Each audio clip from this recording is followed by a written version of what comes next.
Muy buenas tardes a todos. Sean muy bienvenidos a otro de los interesantes webinars que hemos preparado para ustedes. Estaremos dando unos minutos para que se integren los demás participantes del evento y así iniciar con la mayor cantidad de inscritos posibles para que nadie se pierda nada.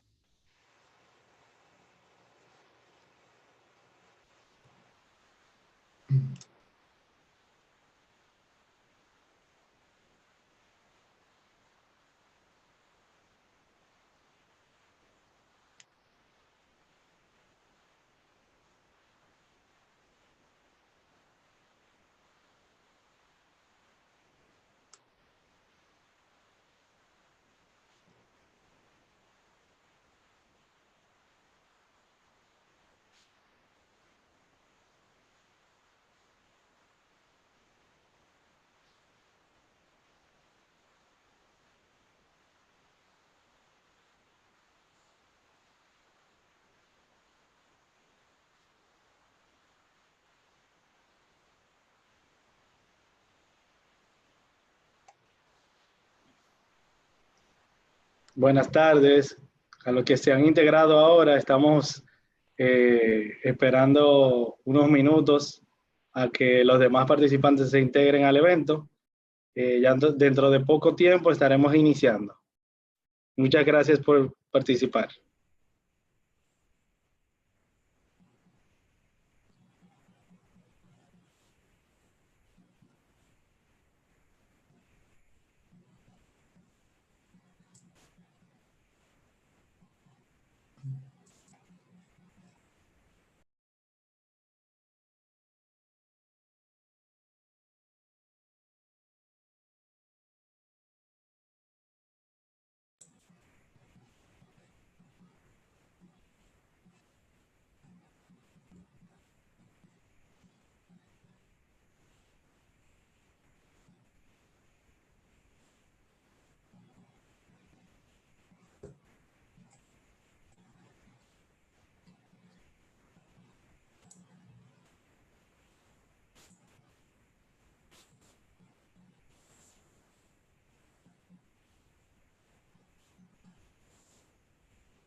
Bueno, nuevamente, muchas gracias por estar aquí. Sean todos muy bienvenidos.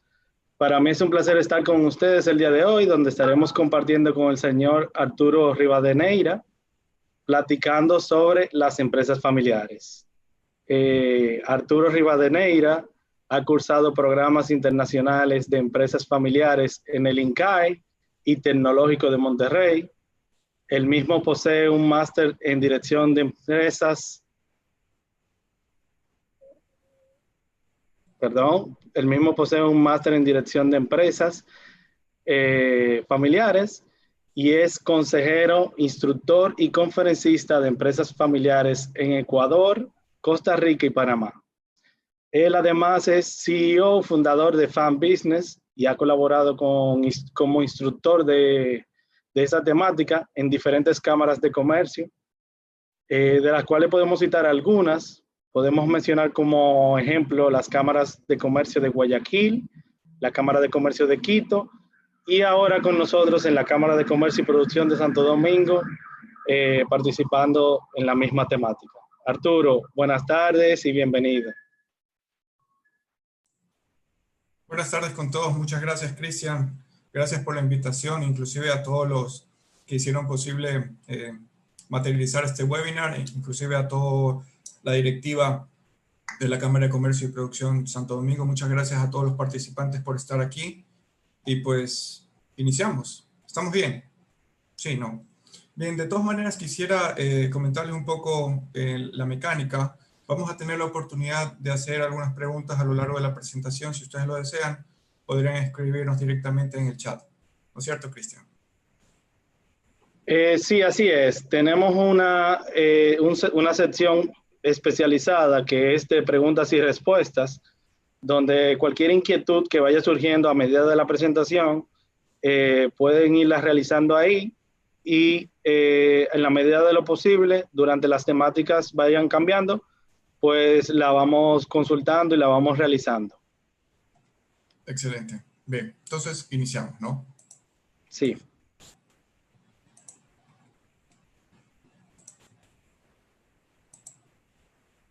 Ok, bien. Bueno, el webinar del día de hoy básicamente consiste en compartir las mejores prácticas de empresas familiares en torno a la situación que nosotros estamos afrontando. He decidido no solamente concentrarme en la actual coyuntura, sino de repente también en algunas otras crisis que de repente podemos estar afrontando a lo largo del ciclo de vida de nuestra empresa familiar. El principal objetivo de este webinar básicamente es ayudar a las familias empresarias a compartir algunas prácticas empresariales en torno a la situación de crisis, ¿no? De todas maneras, sé que no a muchos de nosotros nos gusta la palabra crisis, pero trataré de decirlo un poco menos. De todas maneras, es muy importante que como líderes de empresas familiares, ustedes tengan que tomar decisiones en la cual a lo largo de la presentación les voy a compartir algunas ventajas, algunas decisiones que de repente se han venido dando a lo largo de algunas empresas familiares que inclusive de las particularidades de los clientes, ¿no? Quisiera iniciar básicamente con el rol de las empresas familiares, inclusive a nivel mundial. A nivel estadístico, tienen un rol bastante predominante. Nosotros tenemos empresas de este tipo de estructura familiar, aproximadamente el 90% a nivel mundial. Eso es bastante bueno. Para mí, las empresas familiares vienen a ser los grandes héroes de toda economía y son héroes invisibles que de repente tenemos que dar un espacio siempre para reconocer ese heroísmo, ¿no? Como punto número 2, quisiera destacar que son las más longevas o las más antiguas de este mundo. Entre esas, quisiera compartir que la empresa más longeva radica en Japón, que viene a ser fundada en el año 718, corresponde a Oshi Onsen, que básicamente la actividad es el hotel spa en aguas termales, y pues ya va para la 46 generación, para la generación número 46, lo cual invito a todos ustedes a preguntarse en qué número de generación se encuentra, porque el rol al final de esta presentación tienen que ustedes enfocarse a trabajar ese liderazgo más a largo plazista, ¿no? Esta empresa longeva obviamente tiene casi como 1298 años. Entonces es muy importante que ustedes reconozcan que si hay alguna compañía que lo ha podido lograr, ¿por qué ustedes no pueden? Como punto número 3, tenemos que la riqueza generada por las empresas familiares a nivel mundial representa el aporte del PIB entre el 70 y el 90%. Y eso es bastante predominante porque corresponde a un rol importante en el tejido económico. Y finalmente, pues, vale la pena destacar que 7 de cada 10 compañías más antiguas del mundo son japonesas, ¿no?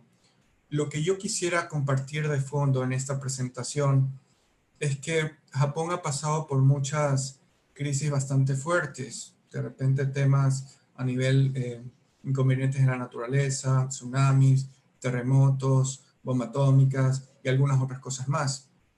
Lo que yo quiero que ustedes entiendan o comprendamos en conjunto es que si Japón, a pesar de que ha pasado por esas situaciones, nosotros en nuestros países podemos estar afrontando ese estímulo para que podamos ver nuestro liderazgo más hacia actuar en la toma de decisión, pensando en que podemos tomar decisiones a futuro, cuidando mucho ese relevo generacional y obviamente cuidando mucho lo que corresponde a nuestro legado, ¿no? También es muy imperativo hablar que el 70% de las empresas familiares obviamente mueren al paso de la primera a la segunda generación y el 30% restante solo sobrevive y del 30% restante solo el 15% sobrevive a la tercera, que en este caso es ya una estructura de empresa familiar de tercera generación, en pocas palabras, de nietos. Y evidentemente aquí la tasa de mortalidad es muy alta, lo cual en muchos países nosotros tenemos niveles de emprendimiento muy elevados, pero tenemos lastimosamente una debilidad en la cual nuestras empresas son muy débiles, por decirlo así, que no pasan a la siguiente generación. Eso sobre todo pasa más en América Latina. Un dato curioso también que el 46% de las empresas familiares mueren cuando fallecen los fundadores. Y lo que ha pasado mucho en estos meses es que al tener una empresa dependiente de la toma de decisión del fundador, pues en pocas palabras, si el fundador ha fallecido por situaciones actuales, desafortunadamente no hay mucha maniobra para tomar buenas decisiones y por lo menos recae esa toma de decisiones a los hijos, lo cual hay que preparar mucho tu empresa familiar para que la toma de decisiones no esté concentrada simplemente ante los fundadores, ¿no? Entonces ahí lo que tienes que analizar es qué tanto existe un nivel de riesgo de tu empresa familiar, de que en este caso que tu fundador llegase a fallecer, obviamente la empresa familiar si se cae en pedazos o no. Hay que tomar un poquito más de reflexión, ¿no? El 96% de las empresas familiares no cuenta con un manual de gestión de crisis. Este manual de crisis ya lo voy a explicar un poquito más adelante, pero la idea de este documento evidentemente es ayudar mucho a gestionar un control, un manejo de crisis, algo que pienso que les va a servir bastante, no solamente para lo que nosotros estamos afrontando, sino también a futuro, ¿no? Adicional a eso, pues nosotros tenemos que el 98% de empresas familiares no cuenta con un plan de sucesión. También voy a compartir un poquito más adelante que al rato de hablar lo que corresponde a una sucesión, ya sea por una sucesión por la dirección, por la gerencia, o de repente una sucesión por el patrimonio o la propiedad, nosotros tenemos una tasa bastante alta que no estamos preparados en una documentación como un master plan que se dedique a delimitar obviamente todas las condiciones del plan de retiro, lo que es el perfil de cargo del sucesor, entre otras cosas, y me parece oportuno que ustedes tengan este documento para que puedan mitigar ese nivel de riesgo, ¿no? Además, tenemos 4 de cada 10 empresas familiares están activando el comité de crisis. Obviamente ya ha pasado que un par de meses en esta situación. Me parece oportuno también comentar dentro de las mejores prácticas que si no has implementado un comité de crisis, que al rato también te voy a compartir algunos tips, es muy imperativo que ya lo hagas porque el comité de crisis tiene un rol bastante importante, ¿no? Entonces es muy importante, sobre todo por las pymes, que a veces en el manejo del comité de crisis se centra solamente en una persona y aquí hay que respetar mucho lo que son las mejores prácticas de gobernanza corporativa, que eso también lo voy a compartir más adelante.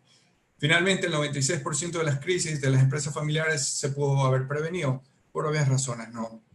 Aquí este tema, lo que propongo es que veamos esta presentación no solamente centrada en lo que estamos abordando, pero es muy importante también aterrizar algunas ideas para dar recomendaciones. Lo que también quisiera destacar es que si eres el líder de una empresa familiar, tengas la oportunidad de asumir este verdadero reto.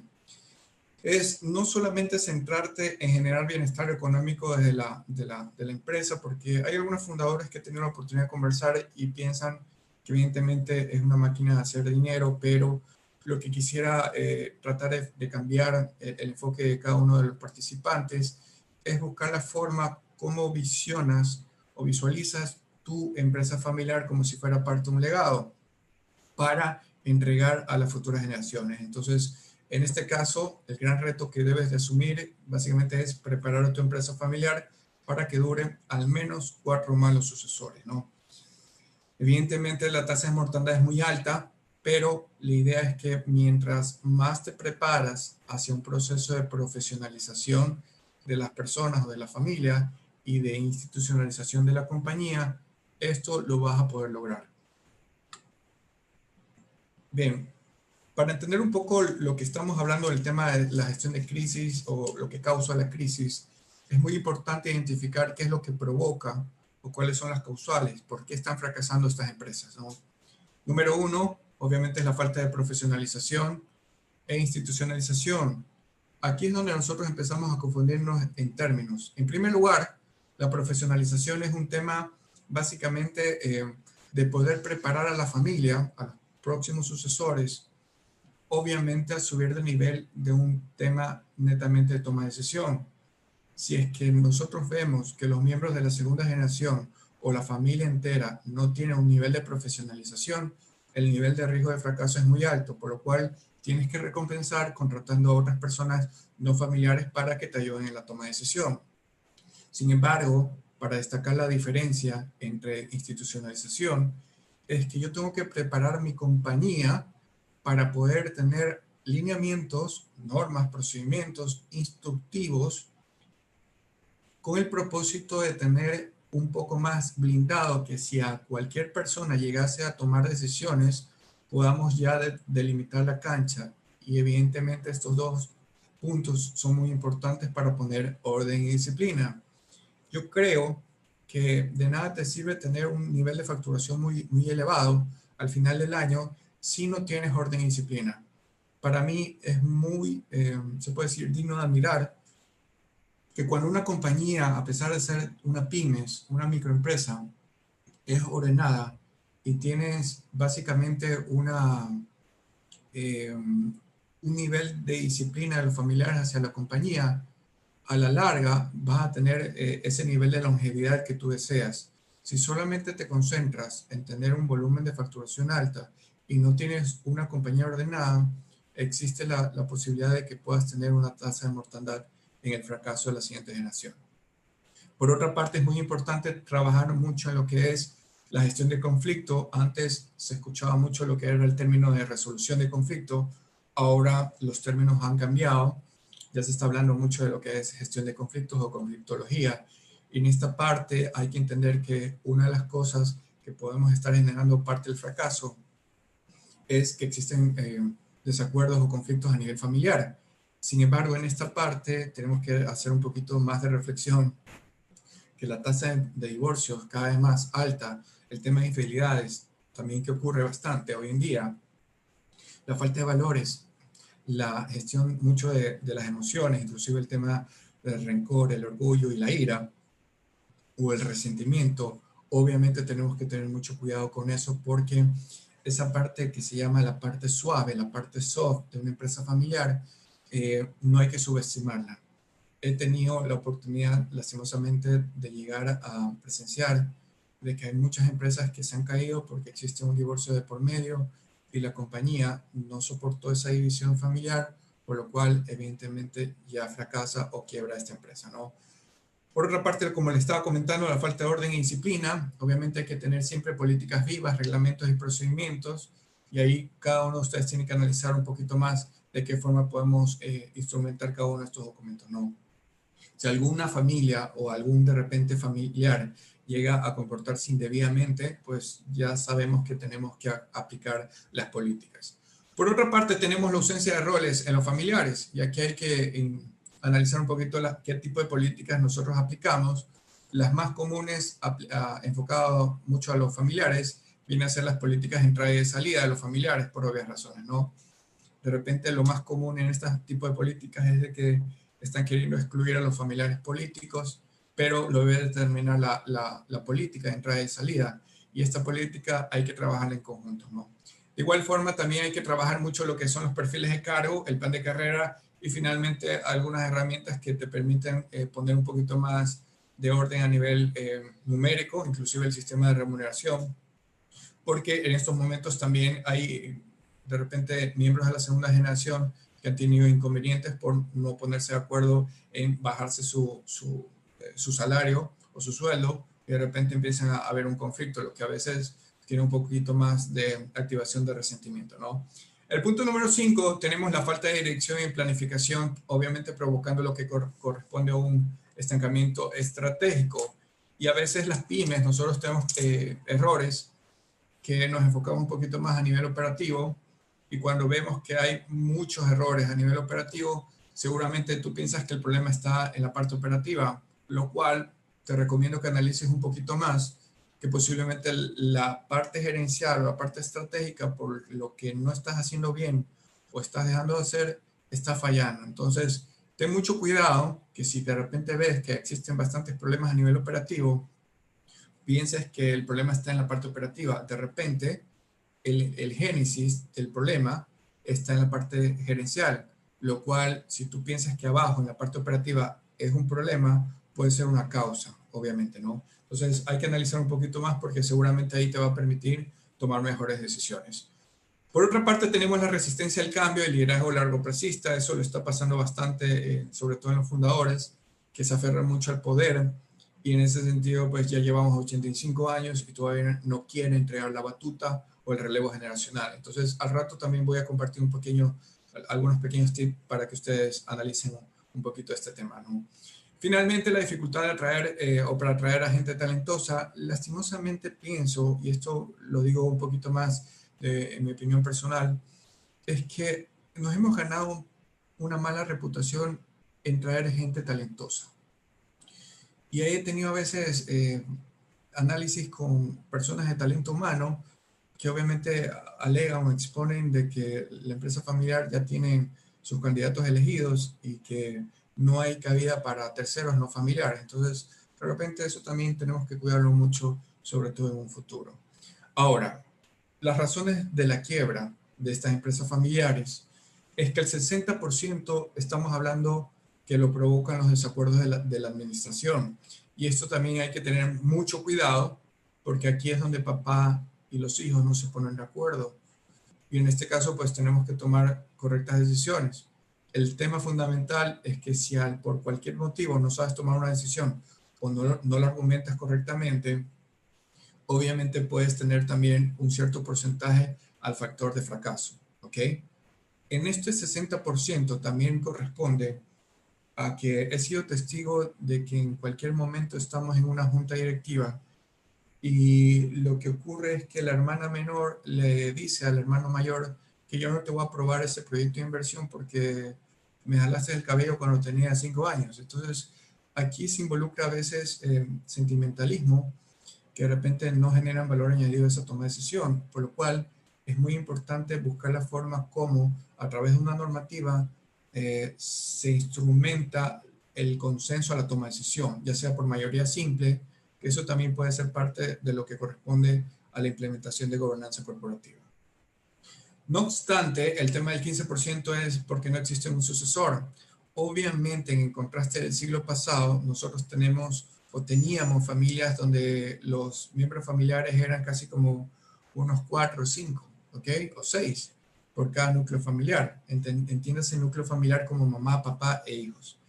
Sin embargo, estas actuales familias, la particularidad de este tipo de familias modernas, se puede decir, es que tenemos menor número de miembros familiares, por lo cual la sucesión, en contraste al punto anterior, si antes por volumen teníamos mayor probabilidad de elegir un sucesor, en estos momentos ya por solo tener 4 o 3 integrantes de familia, se va a volver un poquito complicado elegir a un sucesor, ¿no? Entonces también tenemos que analizar un poquito más en esa parte, por si acaso. Ahora, además también tenemos el 15% por condiciones adversas al mercado, que obviamente pueden ser situaciones de agentes macroeconómicos, ¿no? Y el restante, el 10% de diversas razones, por si acaso. Creo yo, Cristian, que tenemos aquí una pregunta, me gustaría aprovechar en contestarla. ¿Cómo manejar el sentimentalismo? Claro que sí. Ok, perdón. ¿Cómo manejar el sentimentalismo en la toma de decisión o manejo de la gerencia? Bueno, en primer lugar, cuando nosotros estamos en un proceso de institucionalización de la compañía, yo sugiero primero construir el manual o la normativa del órgano de gobierno, que en este caso estamos hablando para una toma de decisión de la compañía, se puede llamar el directorio o el consejo de administración, que también se lo conoce como el CDA, por si acaso, ¿no? Las siglas, consejo de administración. Ya, entonces, mi sugerencia es que el problema no está en el sentimentalismo. El problema es que de repente el sentimentalismo también puede llegar a inyectar un poco de pasión a la toma de decisión. De repente puede aumentar a veces el nivel de riesgo. Mi sugerencia es que no anules mucho ese sentimentalismo porque es parte del ADN de una empresa familiar. Sin embargo, lo que te puedo sugerir es establecer las normas para tomar decisiones. Como por ejemplo, si el día de mañana quiero contratar a una persona siendo gerente general, le corresponde al gerente general. Si de repente el día de mañana quiero invertir un proyecto de inversión de aproximadamente $20,000, eso le corresponde aprobar al presidente y al gerente general. Pero si ya estamos hablando de tomas de decisiones un poco más de inversión de $200,000 a 1,000,000, eso le puede corresponder al directorio, por lo cual, una vez que nosotros convoquemos al directorio, podemos estar formulando una mayoría simple. La mayoría simple se supone que es la mitad más uno. Evidentemente, tendremos que llegar a un consenso en primera instancia para no estar a cada rato tomando decisiones por mayoría, ¿no? Entonces, si de repente somos 5, número impar, tomamos decisión y la mayoría simple obviamente es la mitad más uno. Si por cualquier motivo aquí el Consejo de Administración es un grupo par, el presidente del Consejo tiene el voto dirimiente o el voto de calidad, que en pocas palabras es el voto decisivo. Entonces, cuando tú formulas correctamente este sistema de votación, tú tienes prácticamente las reglas claras. ¿Ok? Bien. Por otra parte, Perdón, Arturo, antes de continuar, para que los participantes puedan ver la pregunta que tú acabas de responder, dale a presiona el OK de que ya la contestaste ahí. ok, Perfecto, excelente, vale. gracias. Gracias a ti. Bien, entonces vamos a continuar con esto, ¿no? Ahora, ya que estábamos hablando de gestión de crisis, también es muy importante que analices de que la gestión de crisis no es nada nuevo para cada uno de ustedes. Obviamente, a propósito de la curva de ciclo de vida de la compañía, te vas a afrontar muchas crisis de diversos índoles, lo cual entre ellas te va a compartir las más comunes, ¿no? En primer lugar, tienes que preguntarte cuántas crisis has afrontado y evidentemente, mientras más crisis has hecho o has sabido gestionar, tienes mayor expertise. Pero no obstante, aquí abriendo el abanico, quiero compartirte que en el rango de tops, siendo la primera, la más común, obviamente la crisis, en este caso, pues más común es la crisis financiera, en la cual nosotros estamos desfalcando la compañía por un abuso de los recursos, de repente tomamos malas decisiones desde un punto de vista financiero y tenemos niveles de endeudamiento, entre otras cosas. Como punto número 2 tenemos la crisis familiar. En este caso la familia se pelea, la familia se divide, no es una familia muy inteligente, muy madura en tomar decisiones y nosotros tenemos bastantes complicaciones en este tipo de familias que de repente provocan un desorden, un caos desde el sistema de la familia pasando al sistema familiar, empresarial, ¿no? Como punto número 3 tenemos las crisis de liderazgo. En esto lo que me ha pasado mucho es que el fundador pierde mucho poder porque ya no lo respetan, porque ha cometido muchos errores, inclusive pudo haber salido con la secretaria estando casado o de repente con alguien más y evidentemente pierde ese tipo de liderazgo que obviamente la idea es que sea un liderazgo muy ético, ¿no? Sin embargo, hay muchos tipos de liderazgo que nosotros tenemos que tomar la decisión cuál es el estilo, entre esos un autoritario podría ser, o de repente un situacional o un transformacional. Pero evidentemente aquí es qué tan preparado tú estás para afrontar el liderazgo de tu compañía. Si de repente estás entre un rango entre 30 a 40 años, tienes que analizar si vas a continuar el mismo estilo de liderazgo de tu fundador o de repente vas a cambiar en un giro totalmente distinto, ¿no? Lo que también pasa mucho a nivel de industrias es las crisis tecnológicas. Evidentemente, los miembros de la segunda generación quieren aportar un poquito más ese I+D, esa innovación y desarrollo, lo cual siempre genera un choque entre generaciones. Entonces, en promedio, nosotros tenemos empresas familiares cuatro generaciones, lo cual entre cada generación se vuelve a veces fricciones en base a eso, ¿no?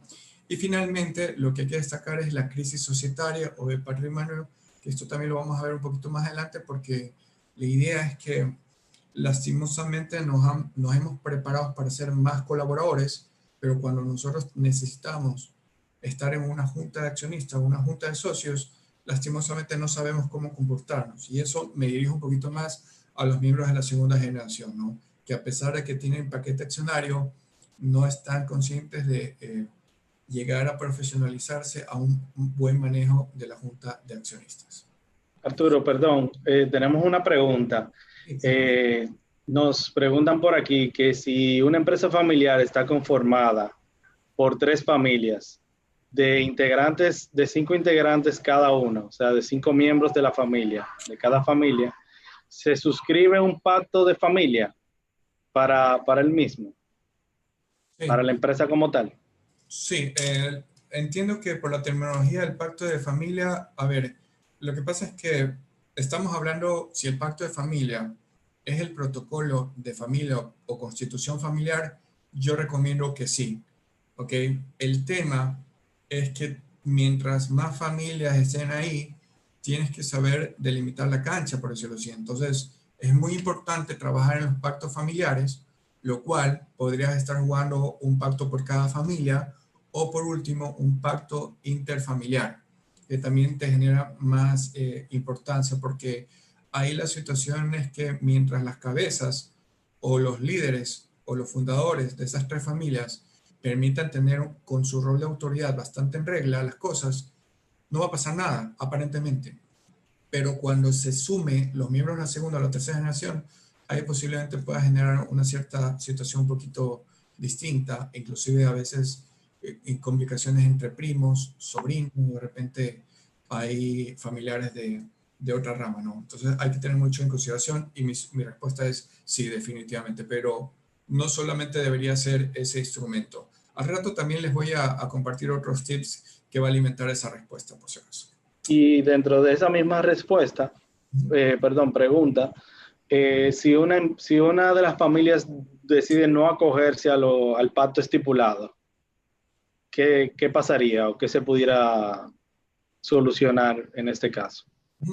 Bueno, lo que nosotros tenemos básicamente a nivel como instrumento son los acuerdos parasociales, que no sé si de repente en el país aparezca ya legalizado. Los acuerdos parasociales vienen a ser acuerdos entre accionistas, que obviamente si alguien falta ese acuerdo, pues tiene una sanción ya un poquito más el peso legal.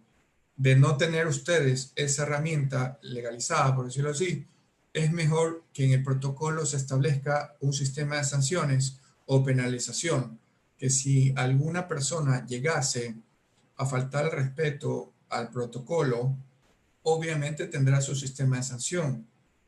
Pero también, por otra parte, si es que esa persona no respeta ese protocolo y quiere hacer lo que desea, obviamente la familia no solamente va a implementar ese sistema de sanción, sino se va a revelar mucho el comportamiento y de ser el caso, pone en riesgo asumir ese cargo de gerente general como sucesor, ¿no? Entonces, lo que me ha pasado es que si tú no acatas las disposiciones del protocolo, a pesar de que lo firmaste, es probable que la familia poco a poco te va a debilitar en poder y es posible que en cualquier momento te saque el paquete accionario y en el peor de los casos te saque también de la compañía, ¿no? Porque faltaste no solamente al protocolo, sí, sino seguramente a un reglamento de la compañía. ¿Ok? Bien. Entonces, Excelente, entiendo que quedó más que clara tu respuesta. Si quieres, podemos hacer dos preguntas más que tenemos aquí, sí, o, sí, sí, o prefieres continuar un poquito. sí, hagámoslas, no te preocupes. Estoy Ok, listo. bueno, tenemos una aquí que nos preguntan qué hacer si uno de los miembros de de la empresa, perdón, no es organizado financieramente en su manejo personal y crea conflicto en lo relativo a lo monetario o financiero en la empresa. Ok, es una excelente pregunta, ¿no? Y nos hacen la salvedad de que es repetitivo. O sea, el caso aparentemente tiene mucho tiempo transcurriendo así. Ok, bien. A ver, en primer lugar hay que entender un poquito por qué no es educado financieramente, ¿no? Lo que yo propongo es que en primer lugar podamos trabajar un presupuesto familiar por cada miembro familiar. Si es que esa persona lo hemos mal acostumbrado, y aquí lo voy a hacer un poquito fuerte en el comentario, a veces los fundadores, porque vivieron otras épocas que de repente no tenían, quieren darles a los miembros de la segunda generación un poquito más cómodo la situación económica y a veces provocamos un abuso de los recursos, ¿no? Si de repente esa persona está abusando de nuestros recursos y no es ordenado financieramente, yo recomiendo darles un tiempo prudencial para que se recupere. O en segundo lugar, si no lo acoge en un buen sentido de poner un poquito más de orden, yo estructuraría todo su sistema de plan de cuentas, si tiene deudas, y obviamente buscaría la forma para ayudarlo. Pero hay que tener mucho cuidado porque también el abuso de esa ayuda es bastante complicado. A veces yo tengo que ayudar a un hermano con una deuda de $1,000 porque él es accionista y si yo tengo que pedir un préstamo, tendría que ver si es que por culpa del mal manejo de él me pueden estar negando un préstamo. Entonces, capaz, yo tendría que afrontar esa deuda para blindarme desde un punto de vista de apalancamiento financiero.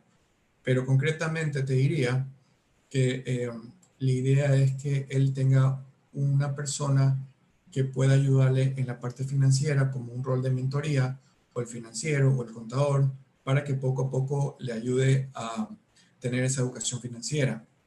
Si por cualquier motivo él ya no decide entender el buen manejo de la parte económica porque no quiere, yo te recomiendo que le cortes todo lo que corresponde a los recursos de él, porque solamente así podrás tomar en consideración de que él se va a comprender la parte de la realidad económica que él afronta.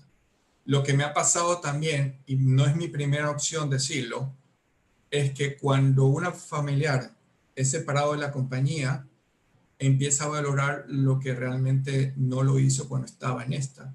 Entonces, te recomiendo que para que no llegues a trabajar en esa instancia, que es mi última opción, separar un familiar, obviamente trates de trabajar en conjunto a través de la junta familiar o el consejo de familia, lo que es una educación financiera. De repente que él abra el abanico de las deudas que él tiene para ver de qué forma le podemos estar ayudando. Pero la junta de familia es el órgano de gobierno que va a decidir ayudarlo o no. Pero también hay que tomar en consideración hasta qué punto quieres ayudarlo, por si acaso.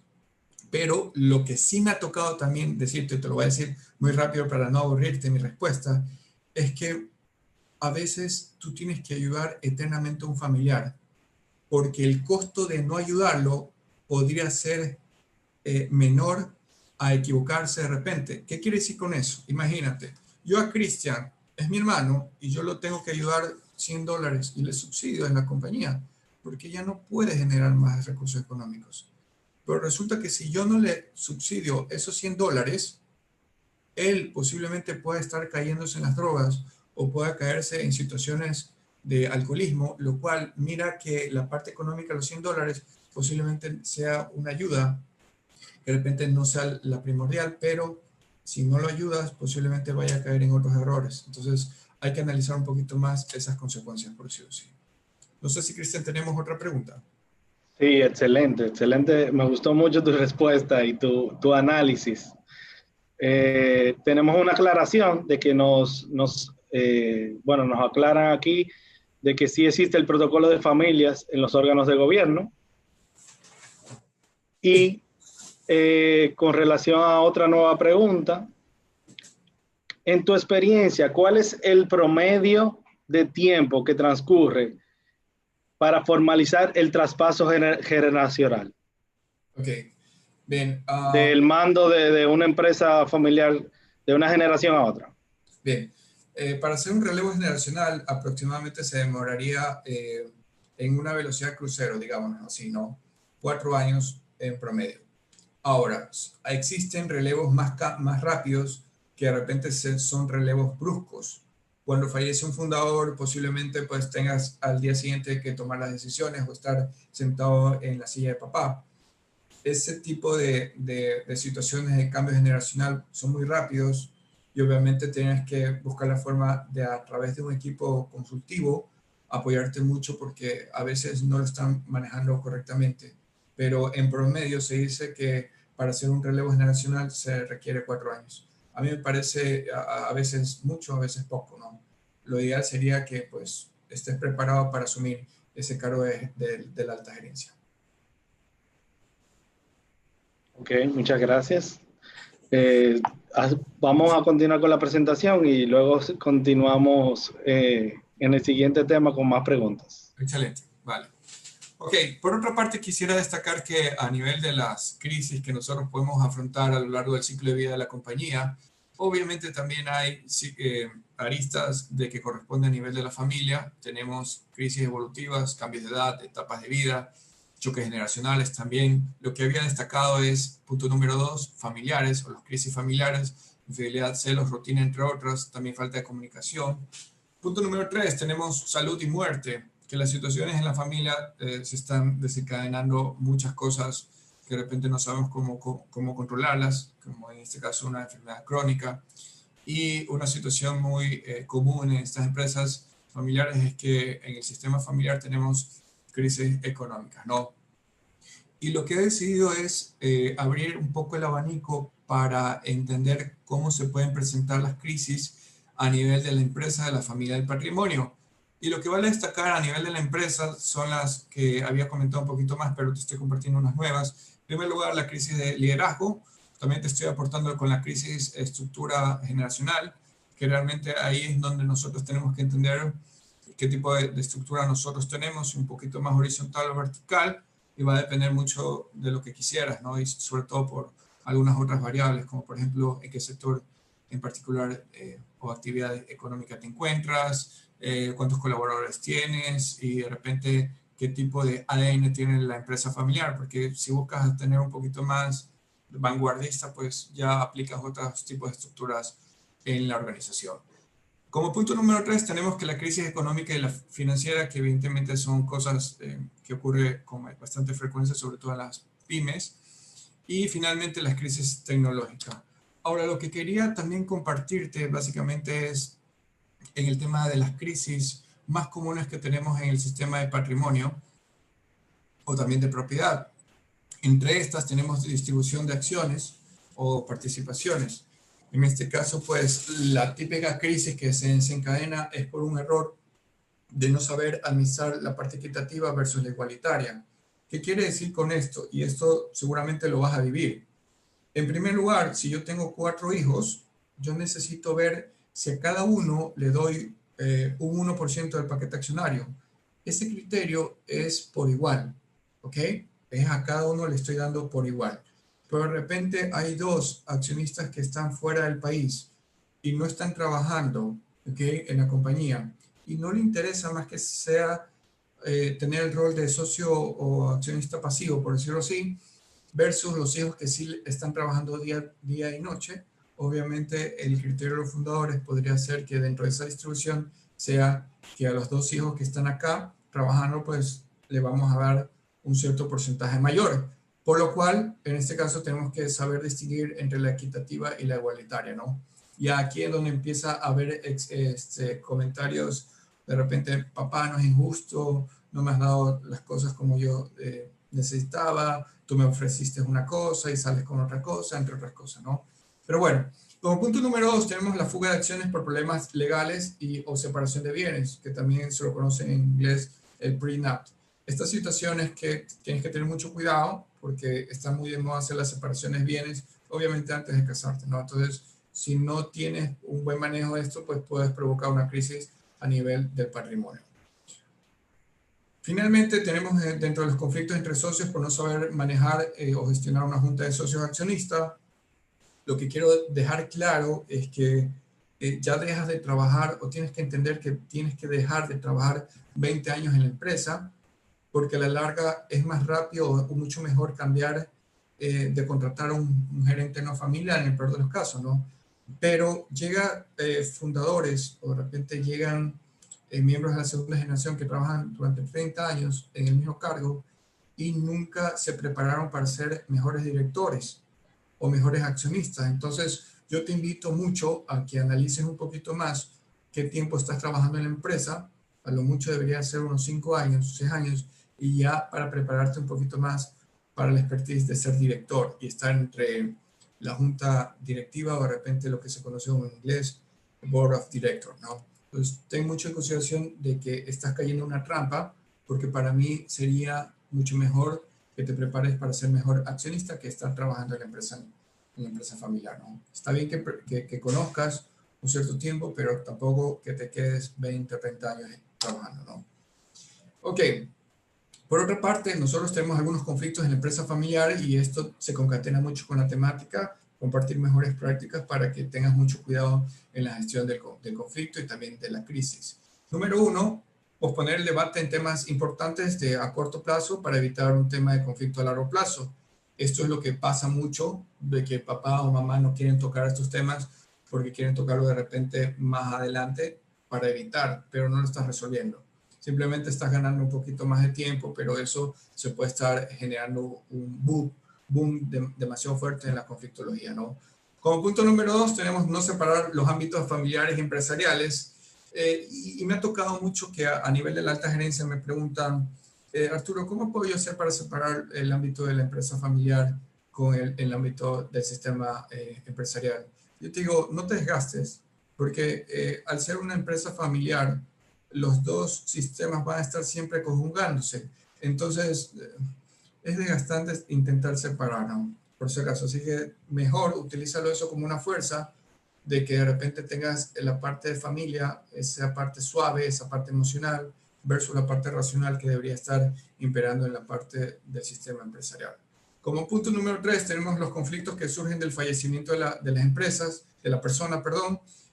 Ahí además también los conflictos de convivencia y disciplina de los familiares, que eso realmente es muy caótico, tener familiares que no tienen esa educación como debería ser, cómo comportarse como buenos fundadores, y evidentemente se cometen errores también en este índole. Sobre todo también la retribución y el reparto de dividendos. Mi sugerencia en este punto es que tengas una política de dividendos. Lo más común es que se maneje la política de 70-30, 30% que repartas y 70% que reinviertas en el negocio familiar. Si tú tomas una decisión en conjunto de los accionistas, ya va a depender mucho de lo que es la junta de accionistas, ¿no? Y finalmente la diferencia es sobre la forma de llevar a cabo determinadas tareas. Por de repente aquí también tenemos estilos de comportamiento de metodología entre la primera y segunda generación, que eso siempre va a existir. Ahora. No sé si, Arturo, perdón, disculpa que te interrumpa, pero no sé si nos estaríamos adelantando un poco, pero con respecto a esos conflictos, tenemos ciertas preguntas. Vale. Bueno, nos preguntan aquí que luego de que el fundador fallece y el relevo generacional solamente quiere vender, ¿qué posibilidades tenemos?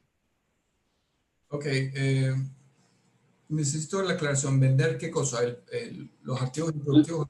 Vender la empresa. Ok, evidentemente, si no hemos tenido ahí las herramientas como por ejemplo gobierno corporativo o de repente protocolo y algunas otras más, obviamente tienes que ver si es que es una sociedad anónima o compañía limitada. No sé cómo se maneja allá, pero hay que entender un poquito más el marco legal, lo cual yo diría que pues por mayoría deberían de estar teniendo un poquito más de cuidado, ¿no? Ya no se está viendo mucho esa parte de rematar la compañía y los activos improductivos, pero ahí lo que deberíamos analizar es qué instrumentos preparamos para blindar esa toma de decisión. Ahora, si los que quieren vender o rematar la compañía, por decirlo así, es mayoría en el paquete accionario, tienen todo lo que corresponde a la parte del soporte legal. Entonces, obviamente ahí tendríamos que intentar a través del protocolo entrar a un proceso de negociación o un proceso de gestión de conflictos.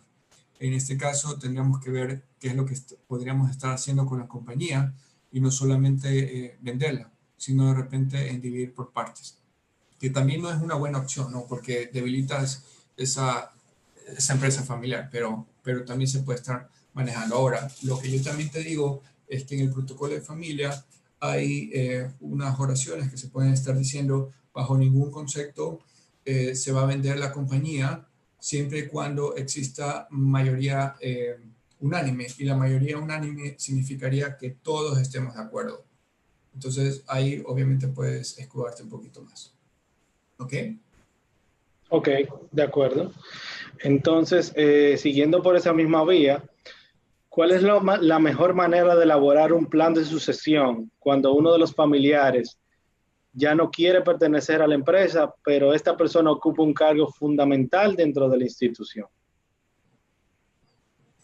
Bueno, contestando esa pregunta tiene muchas respuestas. La primera es cuando nosotros estemos en el crecimiento de la compañía, cuando se pueda dialogar armónicamente a nivel de la familia, y finalmente cuando ambas partes, tanto los fundadores como los posibles sucesores, estemos de acuerdo de hablar de sucesión, sin que tampoco se sienta de que vamos a desplazar al fundador, por decirlo así.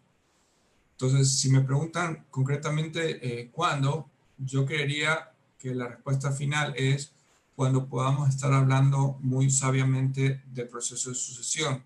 siempre recomiendo que al hablar de sucesión te apoyes en un tercero, porque a veces, como te había comentado, la sucesión es sucesión por patrimonio y sucesión por alta gerencia o de dirección. Cuando hablamos con mi papi o con mi mamá, mami, ¿cuál es el paquete accionario que voy a tener yo? O si vas a hacer un testamento o no. Entonces es a veces un poco delicado que tú como hijo lo hables. Prefiero que te apoyes en otra persona que sea no familiar. Pero ya mismo te voy a compartir una diapositiva donde ahí aparece el rango de edades, donde tienes que analizar en qué tiempo es mejor hablar de plan de sucesión. ¿Ok? Sí, básicamente es cuál es la mejor manera. A lo Oh, que, ¿cuál es la mejor manera? En este caso, Ujú. en primer lugar, nosotros tenemos que desarrollar un plan de sucesión, que es un capítulo, dos capítulos de protocolo. Hay que primero elaborar esa documentación, porque ese proceso vamos a llegar a consensos. Ahí va a estar estipulado lo que es el plan de retiro, el proceso de selección del próximo fundador, el perfil de cargo del próximo fundador, inclusive la distribución o los lineamientos de las condiciones de los fundadores a entregar la batuta, qué beneficios le podemos estar dando, y ya cuando nosotros elaboremos esa documentación en consenso, luego viene la fase operativa y evidentemente es desarrollar un master plan en función de un proceso de sucesión. Ya cuando está lo uno, que podría estar demorándose unos 2 meses en el peor de los casos, lo otro tendríamos que ejecutar y prácticamente es mucho más fácil ejecutarlo. Depende también del impacto fiscal, a veces nos detenemos un poquito, pero eso va a depender mucho de la situación que nosotros tengamos. Mi mayor sugerencia es que en primer lugar dividamos la fase preoperativa en la elaboración de los documentos, como te comenté, y número dos, en la fase operativa, que ya es el proceso de implementación. Es mejor hacerlo de esa forma. No te recomiendo hacerlo así muy empíricamente porque seguramente no sabes tocar unos tópicos netamente que deberían ser muy sensibles o no lo has considerado, por cual tu plan de sucesión puede estar fracasando porque no has considerado otras variables que deberían estar en el plan de sucesión. ¿Ok?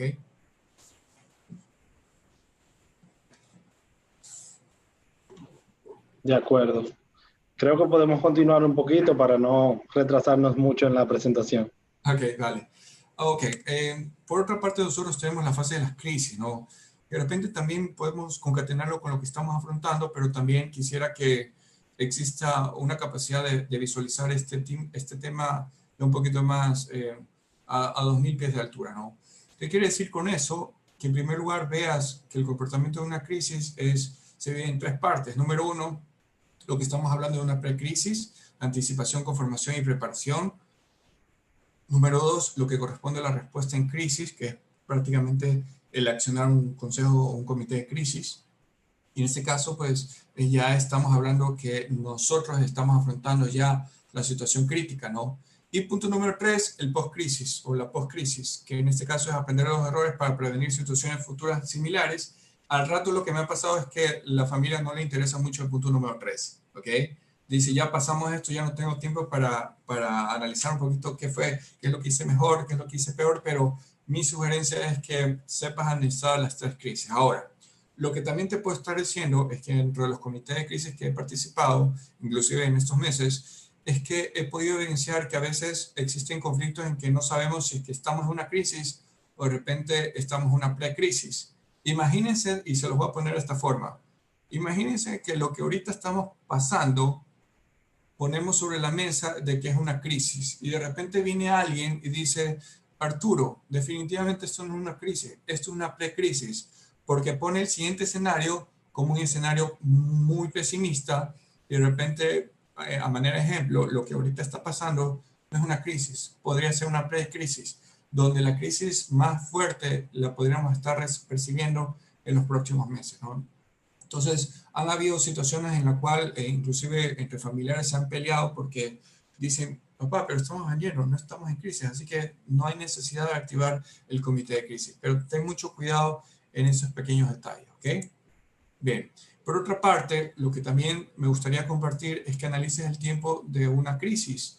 Lo que yo te estoy planteando en esta estructura de la línea del tiempo es, te puse como punto de la parte de la crisis para no entrar en el debate si es una precrisis o una crisis, te puse la crisis actual número 1. Yo te estoy poniendo una línea roja que es el tiempo, que en este caso, asumiendo que vamos a hacer un escenario. Y a nivel de la empresa te estoy poniendo que el volumen de ventas vamos a tener este comportamiento luego que salgamos de la cuarentena. Y de repente a nivel de la familia el comportamiento viene a ser de este índole. ¿Qué quiere decir? Que vamos a tener complicaciones por el hecho de que estamos en cuarentena con la familia, algunos problemas de conflictos internos, ¿no? Pero en el tema del patrimonio, quiero que te des cuenta que posiblemente en algunas empresas tengan a devaluarse un poquito más el paquete accionario, por decirlo así.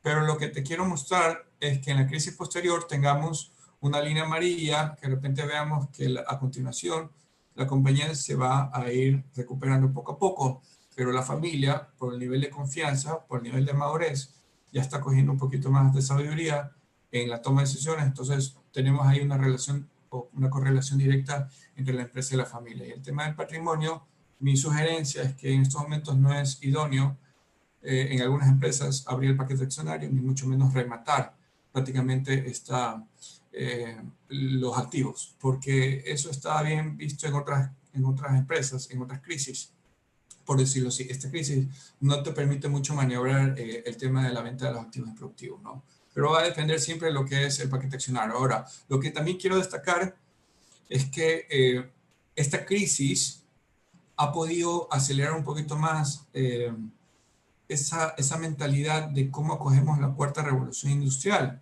Y lo que me han preguntado es que de repente los fundadores, que no tienen algunos, no tienen ese conocimiento en el manejo de herramientas tecnológicas, hay que tener mucho en consideración que siendo una pyme tienes que apoyar mucho a tu padre o a tu madre con el propósito de transferir esa parte del conocimiento de herramientas tecnológicas.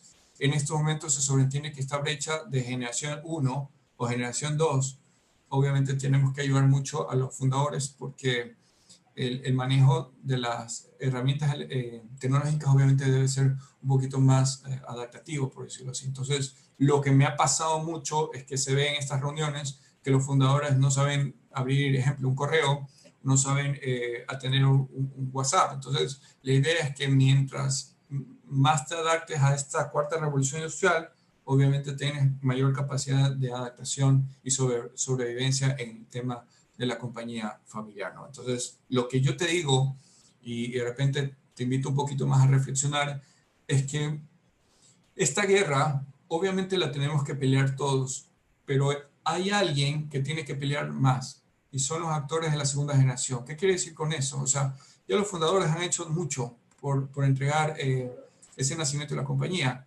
pero está en la segunda generación en hacer un poquito más de esfuerzo de lo debido como para llevarse en peso el buen manejo de una empresa familiar. En estos momentos yo diría que si tenemos que pelear entre generaciones en contra de esta crisis, debería atenderse un poquito más los miembros de la segunda generación. En pocas palabras, los actores principales que deberían ser son los de la segunda generación. En pocas palabras, los posibles sucesores, ¿no?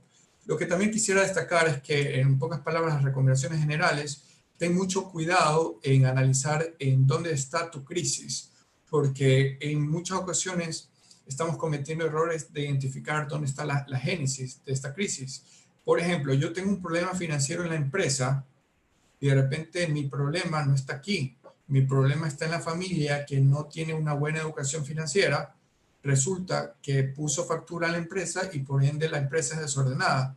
Entonces, no intente 100% atacar al problema en esto, sino el problema está en el sistema familiar, lo cual en la empresa debería estar la causa, por si acaso. Entonces, ten mucho cuidado en ese análisis, porque también de eso depende mucho la activación del Comité de Gestión de Crisis, que es el segundo punto a manera de recomendar.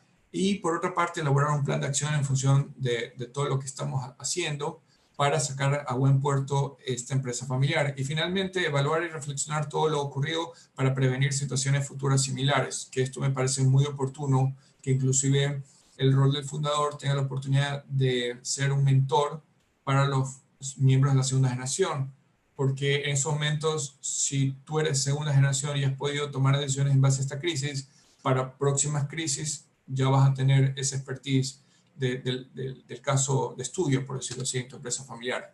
Ahora, lo que quisiera destacar es que dentro de tu estructura organizacional, a pesar de que seas una pymes, mi sugerencia es que inculques o actives lo que corresponde al comité de crisis, que es un brazo ejecutor del directorio.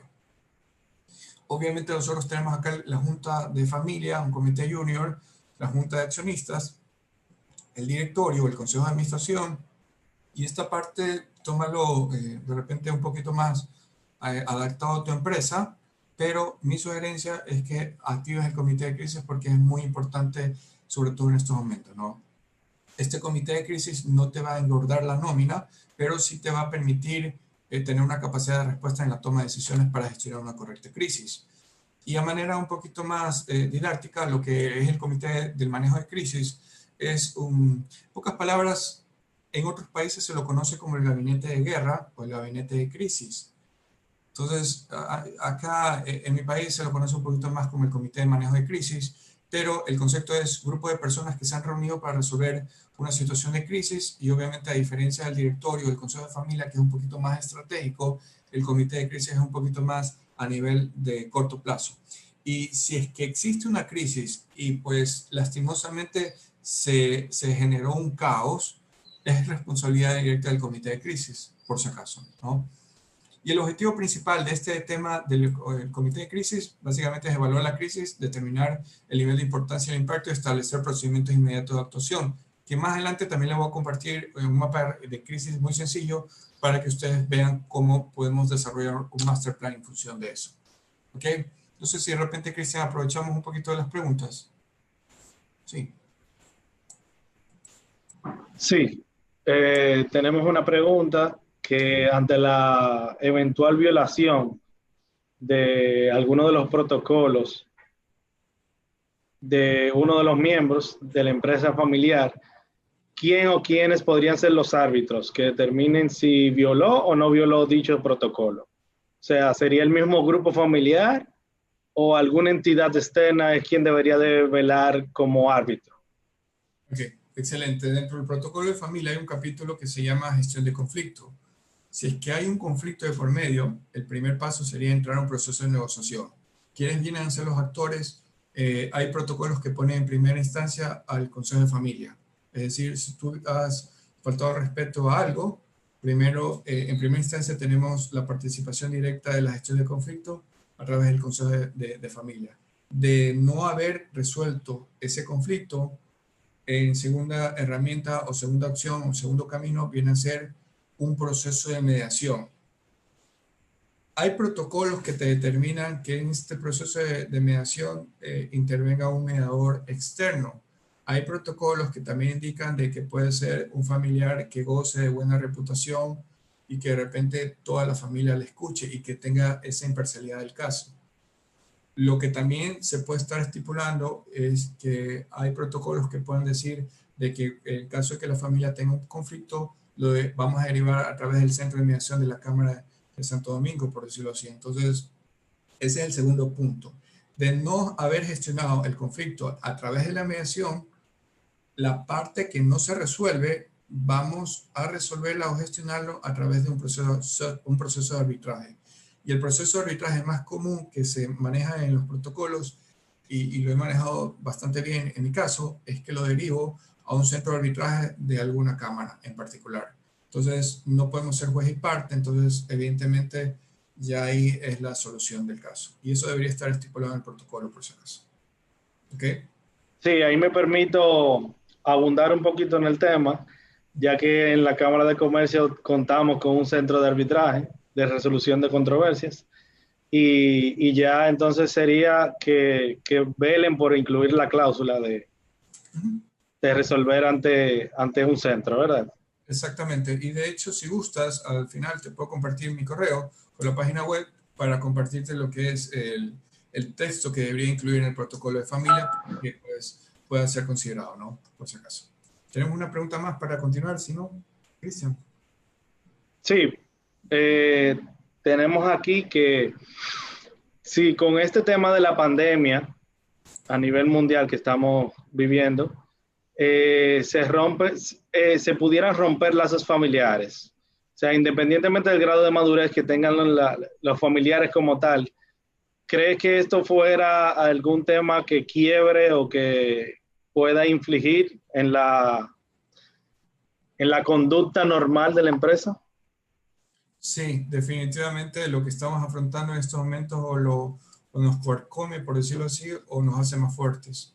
Yo creo que a nivel emocional necesitamos tener un líder en el sistema familiar que es el líder más afiliativo, es decir, un líder que se preocupe un poquito más esos detalles de las personas.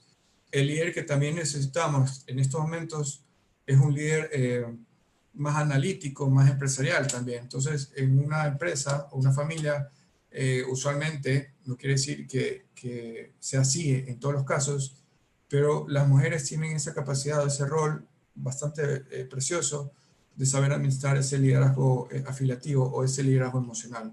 En cambio, a veces los líderes, el fundador tiene esa particularidad de saber liderar un poquito más a nivel empresarial, pero indistintamente, por temas de género, no quiero entrar en eso, prefiero que alguien tenga un rol de saber liderar emocionalmente, preocuparse un poquito más porque la familia esté bien, que le dé ánimos, que dialoguen, que mejoren los valores, que mejoren la reputación, etcétera.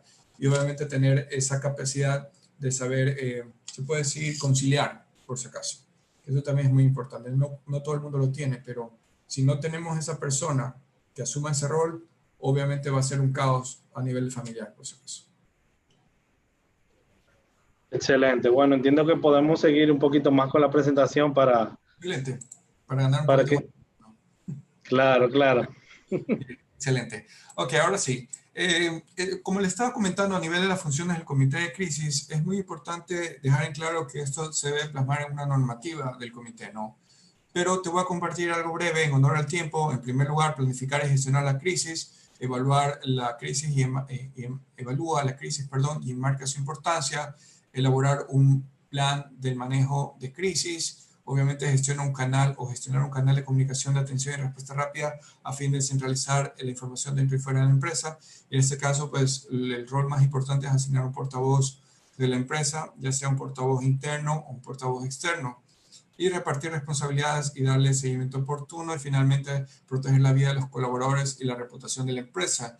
Hay algunas normativas que he podido actualizar de algunos clientes, incluyendo esta última por si acaso, porque era algo típica, ¿no? Por decirlo así. Ahora, si tú me preguntas cómo podemos estar implementando esta mejor práctica en empresas familiares, de quiénes vamos a tomar decisiones de los integrantes, yo te digo, analízalo un poquito más detenidamente. Esto no es como elegir un partido de fútbol o elegir unos jugadores, ¿no? Esto es más importante. ¿Qué quiere decir con eso? En primer lugar, nosotros tenemos que rodearnos de personas que nos generen valor añadido en este comité. En primer lugar, tenemos que tener un presidente, de repente puede ser el propio gerente general. Yo te sugiero que analices rodearte de consultores externos no familiares que tengan también, sobre todo, expertise a nivel del manejo de crisis, un vocero, que usualmente es el de relaciones públicas, vocero externo, usualmente también como talento humano ejerce un rol de vocero interno, un financiero, para el rato las ideas podrán basarse en tomas de decisiones un poquito más analíticas, y además un operativo, un gerente y un familiar. Me puede estar cuestionando, Arturo, ¿por qué piensas que es muy importante tener un familiar? Porque a veces un familiar que esté honrando la presencia en ese comité te puede tener un hilo conductor al consejo de familia, o por lo menos esa persona va a tener que afrontar un poquito más esa transferencia de conocimiento, de saber cómo se hizo ese proceso.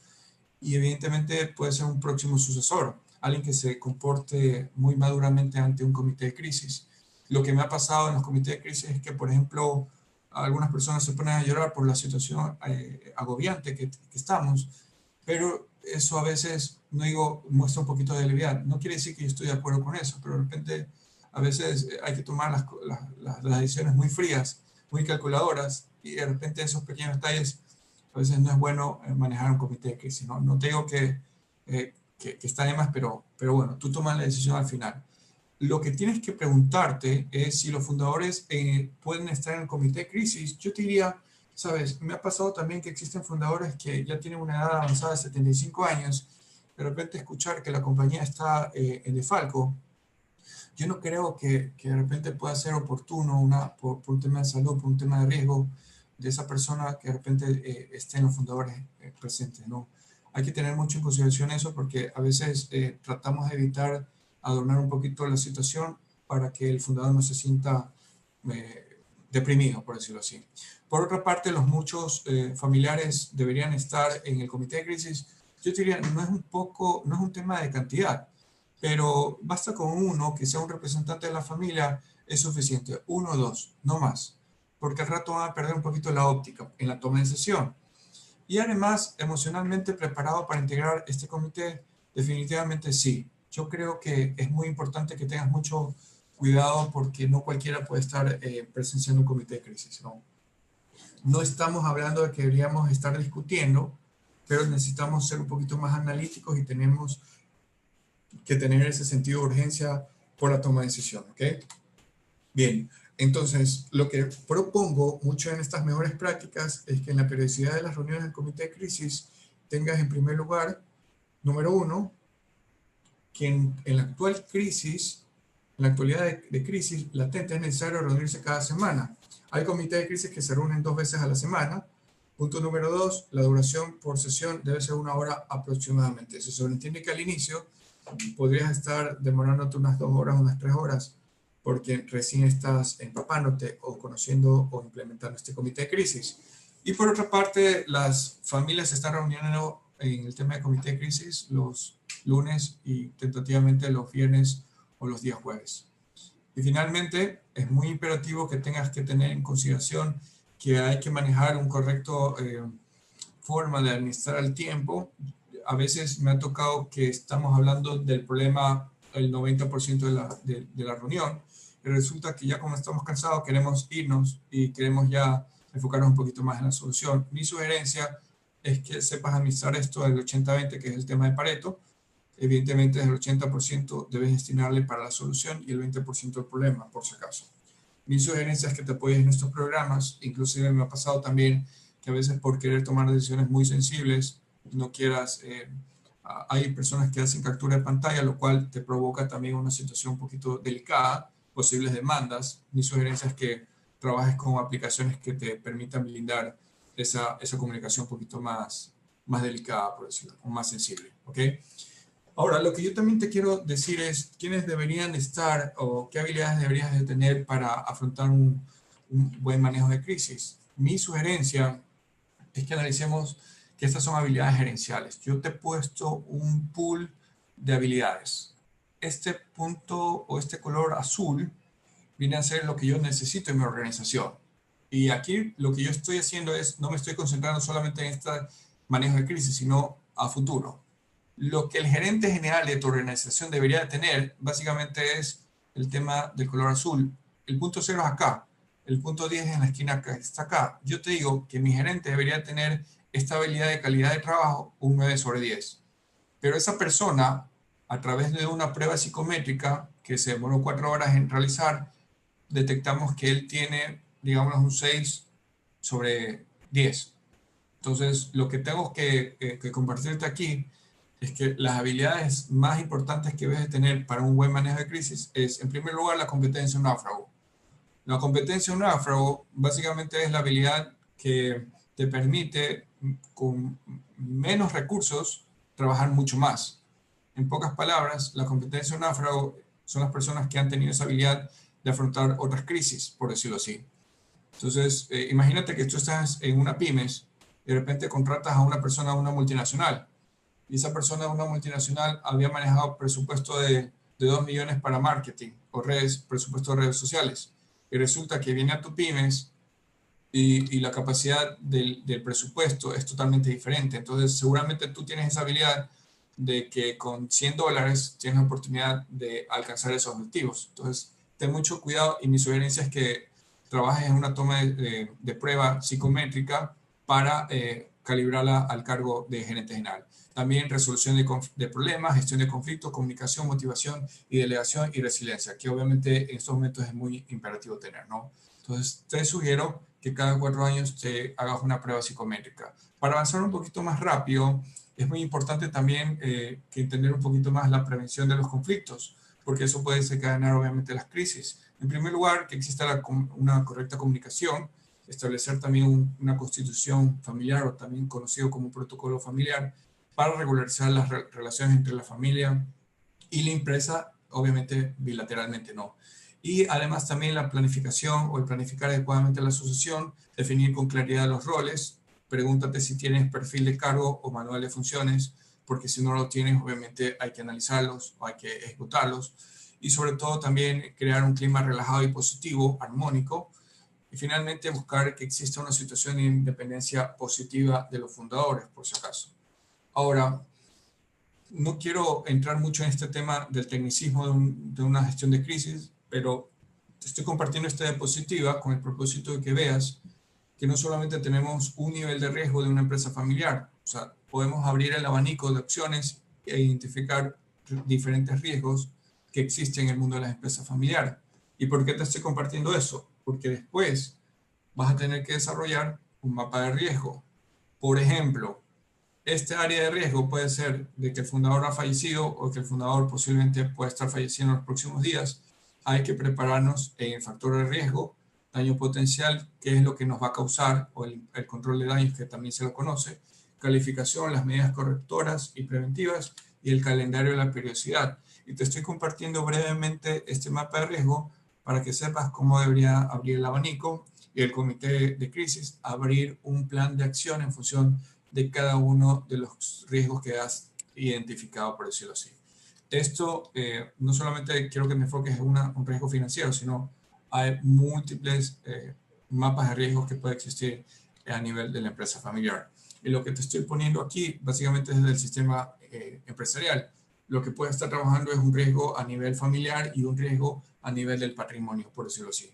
Ahora, el protocolo de familia tiene un rol muy importante en la gestión de crisis, porque hemos trabajado para poner orden y disciplina, por lo cual es muy importante que tú hayas utilizado este protocolo con una actitud más preventiva. Y pues, si me dices, Arturo, es tiempo ahorita para hacer un protocolo de familia, en estos momentos, ya que tienes a la familia un poquito más con disponibilidad, te sugiero que inviertas bien el tiempo. En estos momentos, te soy sincero, he palpado por las reuniones que también he tenido con algunos clientes que han celebrado la capacidad de que el fundador diga, es que en estos momentos, ya que estoy con mi familia acá, un poquito más con disponibilidad, voy a elaborar un protocolo de familia, lo cual es digno de admirar porque a pesar de esta situación, las personas deciden invertir un poquito más de tiempo en esto. Y es bueno para la empresa familiar. Te estoy dando un abanico de opciones a nivel de los capítulos dentro de un protocolo de familia. Obviamente puede estar variando los capítulos, pero al rato te lo comparto como para que veas qué puede estar conteniendo un protocolo de familia. Un protocolo puede tener aproximadamente unas 23 o 40 páginas aproximado, ¿no? De repente los protocolos anteriores tenían casi de años atrás a 90 páginas, 100 páginas, pero no es tanto por la cantidad de páginas, sino la cantidad de los acuerdos que tenemos. Y en estos capítulos aparece cada uno de los lineamientos en función para blindarte del negocio familiar. Bien, ahora, en la pregunta que me hicieron, el tema de cuándo sería ideal desarrollar la asociación, te la voy a contestar en estos momentos la otra parte. En primer lugar, mi sugerencia es que analices en qué etapa tú te encuentras. La asociación no debería superar los 70 años del sucedido, en pocas palabras desde el fundador, ni los 45 años del sucesor, para no anquilosar la empresa ni desmotivar al posible sucesor. Lo que te propongo es que analices la edad del fundador y mira en estos momentos. La planificación de la sucesión debimos haberla hecho por lo menos unos par de años, ¿ok? La elaboración, y esto te lo estoy diciendo a una velocidad de crucero. Pero si tienes una ayuda de un experto, puedes llegar a trabajar en menor tiempo. En estos momentos tenemos que el sucesor puede estar teniendo 20 años, 30 años. pero que tú puedes estar teniendo como fundador entre 50 y 60 años. Entonces, date cuenta que en esta etapa ya te está diciendo, ya necesitas. Ahora, el proceso de la preparación del sucesor es algo bastante interesante, porque aquí vamos a apoyarnos mucho más en los planes pilotos de toda la implementación. Inclusive vas a tener muchos errores acá, porque el sucesor posiblemente tome decisiones un poquito equivocadas o erróneas, pero para eso está el directorio, para ayudar mucho, ¿no? Y todavía otras herramientas. Pero para no alargar mucho este tema, quiero que te ubiques un poquito más en la edad de tu papá o de tu mamá y la edad de ustedes. La preparación del sucesor, ya estamos hablando de un lapso de este tiempo, pero debería haber un traspaso ya en este tiempo. Y la retirada, ya aquí obviamente pasa la línea de no retorno. Y te digo esto, esta fase de un proceso de sucesión, para mi punto de vista, no debería ser así. En España, la edad de que el fundador, perdón, no en España, sino en Japón, el fundador entrega la batuta a partir de los 45 años. ¿Y qué quiere decir eso? Que el sucesor tiene 25 años. Pregúntate si a los 25 años tú podrías tomar las riendas de tu negocio familiar o del negocio familiar de tu papá. Obviamente ya es un tema más de cultura, un tema de educación, un tema de valores, entre otras cosas. Y lo que tenemos que tener mucho cuidado es eso, porque si no lo sabemos manejar, puede desencadenar una crisis como las que nosotros habíamos visto anteriormente, ¿no? Entonces, ten mucho cuidado con esa parte, porque aquí digo, es posible que los fundadores cambien el protocolo, por ejemplo acá, donde dice proceso de sucesión sucesión del mando de la empresa, ha dicho el fundador que va a entregar la batuta a los 75 años y resulta que llega a los 75 años y busca cambiar el protocolo y dice, no, voy a cambiar a los 85 años. Entonces, realmente a veces la gente toma el protocolo como si fuera un saludo a la bandera y hay que tener mucho en consideración esa parte que no debería ser así. Ya estoy terminando un poquito más esta analogía de la parte de la sucesión, por si acaso, porque me tengo que concentrar un poquito más en la gestión de crisis, pero esto es muy importante. La analogía de la sucesión en la carrera de los relevos. En la sucesión que tú habías preguntado, es probable que tengamos un relevo intransferido, es decir, que papá y mamá o cualquiera de los dos no quiere entrar a la batuta, para nada. Se aferran al poder y son los que al final van a morir en el cargo. La segunda opción es el relevo arrepentido. Es decir, yo te elijo a ti, vas a ser el próximo sucesor, pero al rato, yo no sé cómo decirte, pero ya no eres el elegido.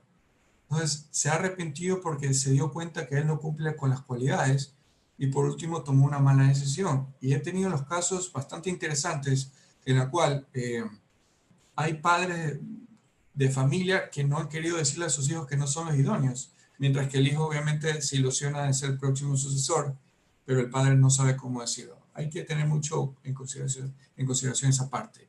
Y para finalizar esta diapositiva, hay un relevo fallido, que es porque nosotros no sabemos gestionar un plan de sucesión, ¿ok? Y finalmente un relevo eficaz, que es un proceso en el cual no se siente el cambio. En la organización todo el mundo acepta ese proceso gradualmente y el fundador pues busca una forma como estar en un puesto de repente de un directorio a manera honorífica y a manera vitalicia. Ahora, mi sugerencia es que tanto en esta crisis como en las próximas desarrolles un master plan. Y mi sugerencia puntual es que veas, siendo líder de una empresa familiar, tres aristas: la familia, la empresa y el patrimonio. Al rato te voy a compartir algunas actividades de mi master plan que hice a nivel académico, ¿no?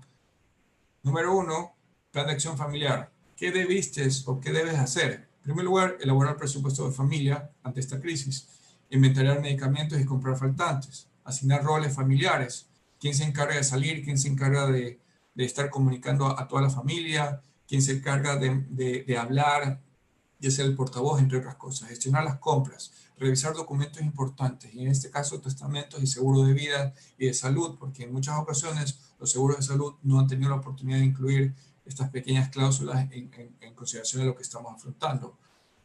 Punto 6, mantenimiento de batería de vehículo, que también me ha pasado en el comité de crisis, en la cual se han quedado sin batería por no haber prendido el auto o el vehículo. 7, tiempos de estudio y diálogo familiar, cohesión familiar. ¿Qué estás haciendo en esta crisis para unir más a tu familia? Lo crítico en estos momentos es que la familia puede estar unida o la familia puede estar junta.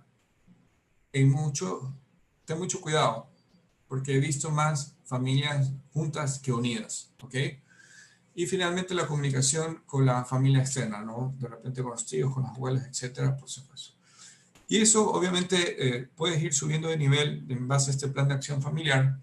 Si gustas, te voy a compartir esta diapositiva en PDF, en las redes sociales, Cristian. Al final podemos estar compartiendo en ambas redes para que puedan estar trabajando, ¿no? Sí, Además, sería excelente. Ya hemos recibido un par de comentarios de que por favor le compartamos las diapositivas. sí, excelente. Entonces, no solamente les voy a compartir esto, les vamos a compartir esto, sino también un plan de acción para que lo tengan en consideración, y también les podemos estar compartiendo unas políticas de entrada y salida de los familiares. Bien, a manera fugaz, este plan de acción empresarial es cómo protegemos a nuestros colaboradores, investigar el protocolo en caso de que un colaborador o familiar fallezca, adquirir medicamentos e implementos como plan de contingencia, analizar compras de pruebas para detectar COVID-19, identificar dónde vende y disponibilidad para comprar ataúd, revisión de las condiciones seguras empresariales de salud y vida, analizar en qué escenario cerrarías el negocio familiar. Esto también es un poco crítico porque a veces por no ponernos de acuerdo acá se genera una crisis bastante fuerte. Y finalmente, a continuación del plan de acción empresarial, lo que quiero destacar es que tienes que prepararte dentro de un plan de acción. No, hay líderes de pymes que creen que lo tienen todo en el cerebro, en la mente, lo cual te invito a plasmar en un documento para desarrollar un cronograma de acción. A manera más rápido, para no dar un poquito más de tiempo, analizar y ejecutar el canal de comunicación, hay que elaborar actas de confidencialidad por los canales digitales de la empresa, analizar el flujo financiero también por el tema de nivel de endeudamiento, los costos de venta y operación. De igual forma hay que comprometer un poquito más a la optimización, trabajar un poquito en la fidelización de los clientes, aspectos legales, y también en qué escenario cerrarías el negocio familiar. Y finalmente, en este master plan, lo que te propongo es que manejes esta lista de la propiedad y el patrimonio, que netamente es en qué momento piensas transferir o vender las acciones o las participaciones, y legalizar los testamentos, que en este caso no sé si exista testamento abierto o cerrado, ¿no? Por si acaso. Y vender los activos improductivos, que para mí no es una primera opción. Eso se veía en otros tipos de crisis. En estos momentos, obviamente, no es bueno hacer esas ventas de activos improductivos porque posiblemente vayas a perder más de lo que puedas estar ganando, ¿no? Pero ya va a depender mucho de la toma de decisión de la familia. Estamos terminando un poquito más en estas diapositivas. Lo que quisiera destacar es el manual de crisis de una empresa familiar. No es común que una empresa tenga un manual de crisis. En este caso deberíamos de tener la normativa o la política de gestión de crisis, la normativa también del comité de crisis, quienes toman decisiones, porque una cosa es que de repente el gerente general tome decisiones para contratar a personas o para despedir personas, pero el comité de crisis puede estar ayudando mucho a evaluar conjuntamente con el gerente que va a participar en ese comité para tomar mejores decisiones, por si acaso. Por otra parte, el mapa de riesgo que les había comentado un poquito en diapositivas anteriores, en el punto número 4, procedimientos, y aquí la parte fundamental es que desarrolles procedimientos bastante óptimos. En este caso, pregúntate qué pasaría si el fundador de tu empresa llegase a fallecer. Tú me puedes estar diciendo, bueno, pues Arturo, falleció y ya, no puedo hacer nada. Lo que te puedo estar invitando es trabajar un plan de acción en base a ver cuánto me va a costar gastos mortuorios, quién ocuparía la oficina del fundador, quién va a reemplazar la firma de los cheques o las cuentas, las claves de las cuentas, la apertura del testamento, cómo lo vamos a hacer, se releva en la dirección quién es la persona que va a tomar esa decisión del cargo de gerente, cómo vamos a hacer la transferencia de las acciones y obviamente qué cambios podría estar haciendo ese gerente general entrante, ¿no? Entonces, aunque tú no lo creas, hay que preparar todos estos pequeños detalles para desarrollar el manual de crisis. Y finalmente te voy a dar unas últimas recomendaciones en torno a estas mejores prácticas de empresas familiares en el mundo de la crisis, ¿no? Mi sugerencia, mi primera recomendación es que los fundadores deben acelerar la elaboración del plan de sucesión. ¿Okay? En estos momentos, el rol del fundador debería ser más de mentor que de director o de toma de decisión. Este es el momento ideal donde tú tienes la oportunidad de poder preparar a tu próximo sucesor a visualizar o monitorear qué tipo de decisiones están tomando en torno a la crisis. Este es el momento ideal. Como punto número 2, se analiza a nivel nacional e internacional el comportamiento de tus clientes, proveedores y competidores. En pocas palabras, los stakeholders o grupos de intereses. Reúne siempre al equipo gerencial para elaborar este plan de contingencia que desde acá lo estás considerando desde el comité de crisis para monitorear. Y por otra parte, tenemos que los fundadores tienen una carrera obligatoria, evidentemente, a adaptarse a estas tecnologías digitales y los sucesores, por obvias razones, tener la paciencia en que ellos se adapten. He visto que obviamente hay problemas en transferir el conocimiento del manejo tecnológico a los fundadores y te pido que seas un poquito más paciente por ese lado, ¿no? Punto 5 es el rol del fundador debe ser mentor y no de dirección, ya lo comenté. 6, la velocidad de atender la crisis y la disciplina es clave para la continuidad de tu negocio. 7, finalmente, en momentos de crisis es cuando la familia debe unirse y activar el cooperativismo, cuando la empresa está en problemas o fallece un familiar. ¿Qué quiere decir con eso? Lastimosamente, he sido testigo de que la familia recién se une cuando la empresa ya está en quiebra o, por último, cuando el fundador ya se fallecer. Entonces, te invito a tener un poquito más de conciencia o reflexión en qué momentos de calidad o tiempo de calidad te reúnes con tu familia para tomar decisiones. Entonces, las herramientas que te he dado, te he compartido, son parte como para saber administrar el sistema empresarial, familiar y el patrimonio. Finalmente, me gustaría invitarte a la página web de la firma que presido, es www.iccfamilybusiness.com. Les puedo estar compartiendo, Cristian, a más tarde el día de mañana, el material de la presentación de la diapositiva que está aquí, con el compromiso de los otros planes de crisis, para que ustedes puedan trabajar en base a eso, y los voy a compartir en PDF y en Word, porque a través de la cámara queremos trabajar para apoyar a todos los participantes y, por ende, a los socios. Aprovechando esto, me gustaría tener la oportunidad de hacer una ronda de preguntas y de repente aprender un poquito más, no solamente de ustedes, de mí hacia ustedes, sino entre nosotros, ¿no? Por si acaso. Iniciamos. Sí, bueno, Arturo, muchísimas gracias. De verdad que nos hemos extendido un poquito en el tiempo, pero definitivamente este es un tema que tiene mucha tela de cortar y definitivamente que es bastante interesante luego de que uno se adentra de los detalles de la misma. Vamos a ver qué preguntas podemos seleccionar aquí para poder, digamos, concluir. Sí. Tenemos aquí una solicitud de una recomendación. ¿Qué tú recomendarías cuando los fundadores no saben delegar responsabilidades a la segunda generación? Y esto crea un conflicto entre ellos. Ok. Mi recomendación es que analices qué tipo de funciones son delegables y qué tipo de funciones son indelegables. Y en segundo lugar, hay que identificar y que le preguntas a los fundadores por qué razón no quieren delegarte a ti esas funciones. Porque de repente pueden ser por la falta de confianza, por la falta de preparación. Y siempre es bueno tener una persona externa que te ayude un poquito más de ese rol de mentoría para que tu papá y tu mamá confíen un poquito más en que se aseguren de que esa función puede estar reposando en buena medida a través de tu liderazgo, por si acaso.